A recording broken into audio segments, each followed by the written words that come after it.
పెళ్ళైన తర్వాత సంవత్సరం తర్వాత కూడా పిల్లలు పుట్టకపోతే దాన్ని మనం ఇన్ఫర్టిలిటీ అంటాం. ఈ మధ్యకాలంలో ఇన్ఫర్టిలిటీ కారణాలు ప్లెంటీ. ముఖ్యంగా పెళ్లి వయసు బాగా పెరిగింది. ఇదివరకు యుక్త వయసులో 20-25 ఏళ్ళకే పెళ్ళిళ్ళు జరిగేవి. ఇప్పుడు 35-40 ఏళ్ళు వస్తే కానీ పెళ్ళిళ్ళు చేసుకోవట్లేదు. సో పెళ్లి వయసు పెరిగినప్పుడు ప్రెగ్నెన్సీ ప్రాబ్లమ్స్ వస్తుంటాయి. ఆడవాళ్ళకైతే 30 తర్వాత pregnancy 30-35 very difficult period. 35-40 almost నిల్, 40 తర్వాత జీరో ఉంటుంది. కనుక సాధ్యమైనంత వరకు యంగ్గా ఉన్నప్పుడే పిల్లల్ని కనేందుకు ప్రయత్నం చేయండి. చిన్న వయసులోనే పెళ్లి చేసుకోండి. పెళ్లి చేసుకునే ముందు మంచి ఆదాయం ఉండాలి, ఓన్ ఫ్లాట్ ఉండాలి, కారు ఉండాలి, బ్యాంక్ బ్యాలెన్స్ ఉండాలి, ఇవన్నీ ఆలోచిస్తారు. ఇవన్నీ ఉంటాయి కానీ వయసు అయిపోతుంది కనుక పిల్లలు గారు.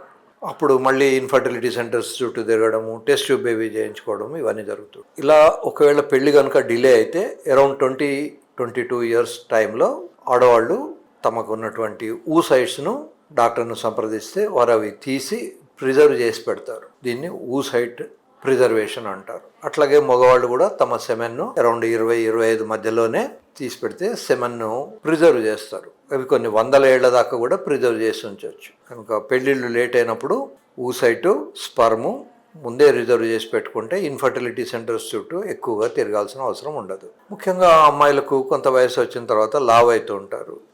ఈ లావ్ అయినప్పుడు పీసీఓడి అనే ఒక రకమైనటువంటి వ్యాధి very common నౌడేస్, polycystic ovarian disease అంటారు. ఈ పాలిసిస్టిక్ ఓవేరియన్ డిసీజ్ ఉన్న వాళ్ళకి కొద్దిపాటి లావు తగ్గించుకున్నా, కొన్ని కిలోలు 2-3 కిలోలు తగ్గినా కూడా ప్రెగ్నెన్సీ వచ్చే అవకాశాలు ఎక్కువ ఉంటాయి.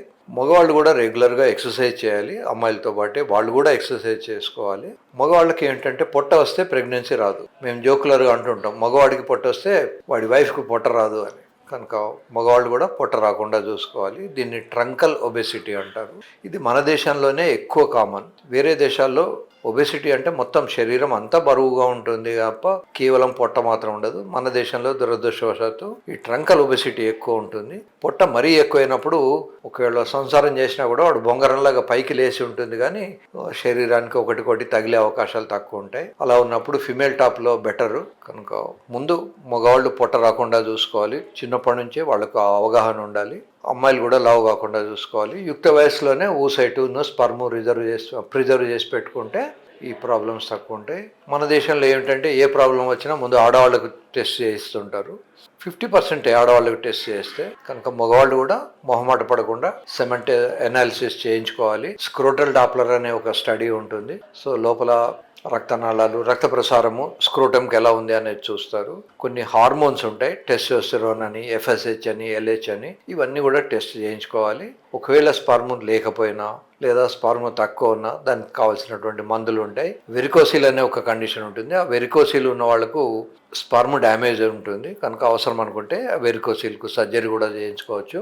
ఈ వెరికోసిల్ సర్జరీ 2-3 రకాలుగా ఉంటుంది. ఒకటి లాపరోస్కోపీ ద్వారా చేయొచ్చు, 2 ఓపెన్గా చేయొచ్చు, 3వది ఎంబలైజేషన్ అంటారు, ఒక ఇంజెక్షన్ ద్వారా కూడా చేయొచ్చు. The best results sub inguinal open micro సర్జరీలో ఉంటాయి. ఈ కాలంలో అందరికీ నెట్ చూడడం అలవాటే. వెరికోసిల్ ఉన్నప్పుడు మీరు sub inguinal microscopic open surgery అనేది మీరు టైప్ చేస్తే దాని రిజల్ట్స్ అవి మీకు బాగా కనబడతాయి.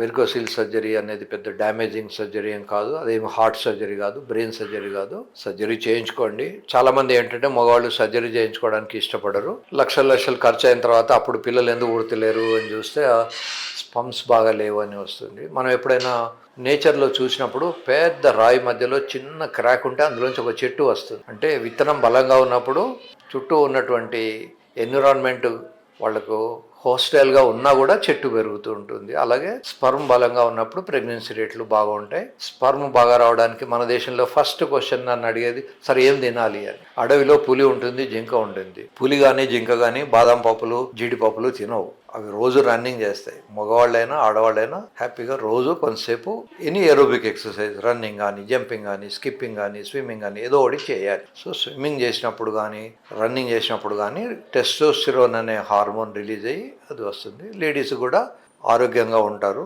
జెంట్స్ కూడా ఆరోగ్యంగా ఉంటారు. వాకింగ్ సరిపోదు. వాకింగ్ అనేది కేవలం హార్ట్ చెడిపోకుండా ఉండేందుకు మాత్రమే సరిపోతుంది. కనుక ఒకవేళ రన్నింగ్ చేయడం ఇష్టం లేకపోతే బ్రిస్క్ వాక్ చేయాలి. ఈ మధ్య కాలంలో రన్నింగ్ చేసినప్పుడు కుక్కలు వెంటబడుతుంటాయి కనుక జాగ్రత్తగా ఎక్కడ పడితే అక్కడ రోడ్ల మీద కాకుండా ఒక పర్టికులర్ ప్లేస్లోనే మీరు రన్నింగ్ ప్రాక్టీస్ చేయండి, ఏ పార్క్లోనో అక్కడ. తర్వాత అలాంటి అవకాశం లేకపోతే స్కిప్పింగ్ చేయొచ్చు. మీరు ఈ మధ్య కాలంలో ఎక్కువ మంది మనకు ఫ్లాట్స్లో ఉంటారు కనుక కింద సెల్లార్లో వెళ్ళి స్కిప్పింగ్ చేసుకున్నప్పుడు ఎవరికి ఇబ్బంది ఉండదు. సో ఆయాసం వచ్చే పని చేయాలి. Aerobic exercises, running, jumping, skipping, anything is aerobic exercise. మన దేశంలో స్విమ్మింగ్ పూల్స్ తక్కువ ఉంటాయి. ఒకవేళ ఉన్నా కూడా చలికాలం నీళ్లు బాగుండవు, లేదా ఎండాకాలంలో ఎక్కువ మంది రావడం వల్ల కూడా అది డర్టీగా ఉంటాయి కనుక స్విమ్మింగ్ పూల్ సంఖ్య బాగా పెరగాలి. యూఎస్లో అయితే స్విమ్మింగ్ పూల్స్ చాలా చోట్ల కనబడుతుంటాయి కనుక స్విమ్మింగ్ చేయడం అనేది ఒక హాబీగా మనం తీసుకోవాలి.